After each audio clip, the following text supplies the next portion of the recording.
everyone, I'm Jeff, the manager of the support team here at SmartDeploy, here to show you how to upgrade to SmartDeploy version 3. Now first I'll give you a quick look at my environment here. I have a couple test clients in my V2 console running the latest version on V2, and I have some objects here in the console, a couple images, and I'm using D for my SmartDeploy folder, and I am ready to start to upgrade to version 3 and move my clients over. So first I'll close the console and I'm going to start the installation. Now, a lot of the wait times I have here are sped up just for editing purposes, but we're going to look at first we need to install our prerequisites. We have some MongoDB and some .NET stuff that it's going to install really quickly. And again, I've sped this up so we don't have to spend so much time waiting for progress bars to load. After the prereqs, we're going to do our SmartDeploy Console installation. It's pretty basic, accept the EULA, click Next, and install. This doesn't take very long either.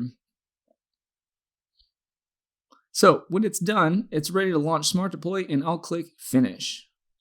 Now the first thing you're going to notice is we have some new features added into the console. Well, it's more or less going to be the same user experience, but we're going to have another video that takes you all the way through the new features in version 3. But for now, I'm just going to log in with my username and password here, and then click OK.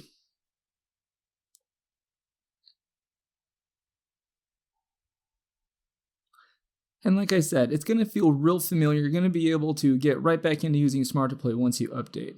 So I'm going to show you advanced modes here. It's all the same tiles we're used to seeing. And if we go to all computers, I don't have any clients yet because they need to be moved over.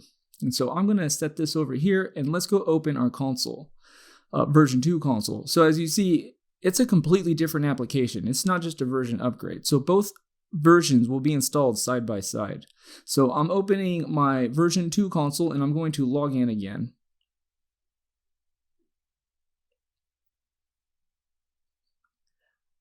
Alright, so we're going to get this little thing out of the way and go look at our all computers where my clients were.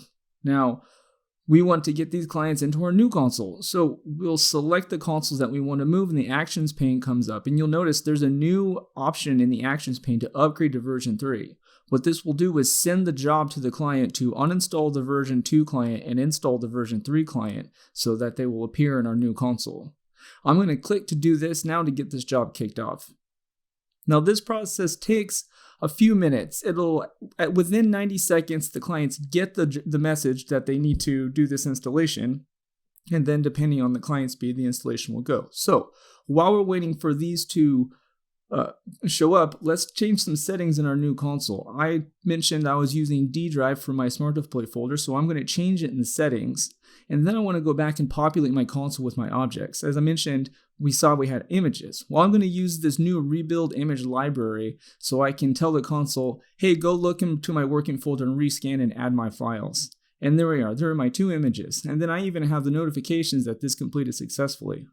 So let's go do this to our platform packs and other stuff. Click yes, and then it's going to go and refresh, and I have all my platform packs here ready to go. Same thing with application packs, rebuild, and lastly, we'll do answer files. Unfortunately, the nature of deployment packages means that we have to recreate them. I can't refresh this library, and it's a bit of a drag, but shouldn't take you too long. That wizard's pretty fast. And so our clients will appear here once they've completed the installation. And I've sped up the waiting time again, so we're not sitting here too long, but this is exactly what it looks like. That'll just pop in and it'll have all the information with some new stuff that we've added in version 3. Like we can see, who the last logged on user was and, when, and all the other stuff that we're used to seeing, like the platform pack version and all that. And that's it. That's really the only process that we're to get our clients on and to using version 3, and the rest of SmartDeploy, is going to be familiar as you know it. So let's say that we're finished. I only had a couple of clients, or I don't need to move that many.